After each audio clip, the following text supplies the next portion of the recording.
సరదాగా మేము రీల్స్ చూస్తూ వర్క్ చేపిస్తున్నాం. బండి వర్క్ చేపిచ్చే టైంలో మాకు ఒక రీల్ అయితే వచ్చిందనమాట. ఆ రీల్ చూసిన తర్వాత నాకు చాలా బాధ అనిపిచ్చింది. మాలాగే డ్రైవింగ్ చేస్తూ ఒక డ్రైవర్ అన్నకి హ్యాండ్ ఇంకా లెగ్ పోవడం జరిగింది. ఆయనకి సర్జరీ జరిగిన తర్వాత ఆయన పడుతున్న బాధ చూసి మాకైతే ఏదైనా ఒక సాయం చేయాలనిపిచ్చింది. యూట్యూబర్ మహేష్ అన్న గారికి నమస్కారం చేసి దయచేసి మీరు ఈ వీడియో చూసి నాకు సాయం అందిస్తారని కోరుతున్నాను. నాకు ఒక సంవత్సరం కిందట లారీ ప్రమాదంలో కాలు కొట్టేశారు.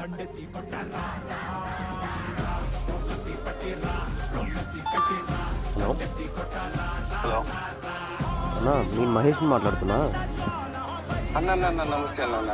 ఎలా ఉందన్నా? హెల్త్ బాగుందా ఇప్పుడు? ఎంత అర్థం ఉందన్న ఈ మధ్య కొంచెం చెయ్యి నొప్పి బాగా వస్తుందన్న. డ్రైవరే కదా, నాకు అది చూడగానే బాధ అనిపించింది. ఇక నా పరిస్థితి చూస్తుంటే నా ఇక ఈ ఏడుచు కానీ ఏంది సాగు గట్టి దిక్కు అనిపిస్తుంది అప్పుడప్పుడు అనిపిస్తూ ఉంటుంది.